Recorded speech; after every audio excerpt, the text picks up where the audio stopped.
to throw down some slam poetry. Like ripping it, yo.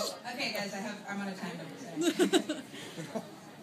Who's afraid of post-blackness? I'll give you a couple of reasons. One, you can't find whatever separates me and you and put it in a test tube. Why? Because it does not exist. Although you insist that science sets us apart, that races are essentially and eternally and holistically different, behaviorally, culturally, sizably. Oops, you didn't say that one. I did. Well, but you kind of did too. Wasn't it you who called the black man Mandingo? Because you feared where your precious white women might go, might stray to the wrong bed in the middle of the night, so you put up a fight and lost to Jack Johnson, but denied it? And lab coats on once again, to try and define it, to find the source of the power of the sun, of the keeper of the white man's horse. Society sings to children like me about the way black people go to jail is like a methodology expected, and apparently I have betted with many men, like, take 10 times 10, multiply it by 3 plus the square root of 20, raised to the 4th power, stacking high like that tower of child support checks I'm supposed to receive, because black chickadees ain't supposed to be anything more than a story on Maury Povich. I love that show. But I digress. Let's get back to that math. Where did I stop last? Oh, right, to the 4th power, then subtract by pi. It's getting complicated. Hold on, let me grab a TI-83. Let's see, it seems to me the average black woman has been with the entire population of black men by the age 23, and you can watch it on your TV. But what if that's not me? But it has to be. You are black, aren't you? That hue of yours seems pretty brown to me. Yes, indeed, your destiny is set to be in the line for the food stamps and the summer camps on how to be a tramp.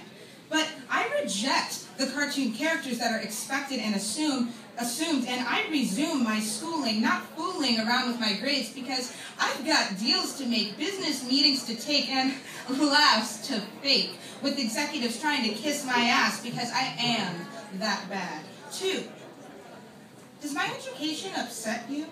Are you offended by the articulation of my words because my flows, my rhymes, and sweetness like clementines makes you feel absurd? I rise above the poverty and convictions laid before me, expected of us by society, my intelligence the key to my liberation from a nation of assumptions and boxes to put me in, like a tin of cookies. But this ain't UPS.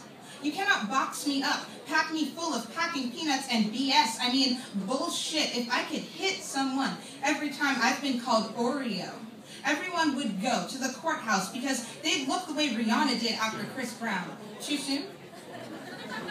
I know. You see, it's impossible to swoon when you know all the black men are expecting you to be equally black, unlike me.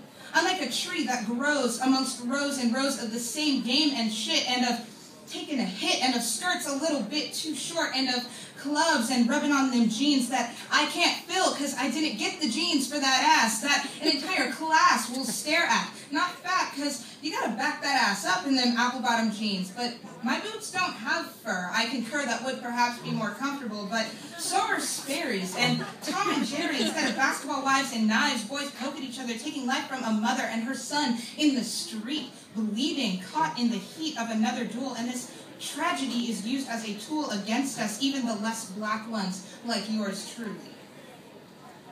You ain't see any black mimes, just hammer time all the time, and the source of crime and the occasional fine black doctor on Grey's Anatomy.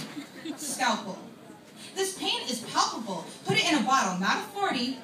Don't look at me and call me shorty or make fun of me for saying short E because I pronounce all my letters. Don't spill an ounce of my syntax.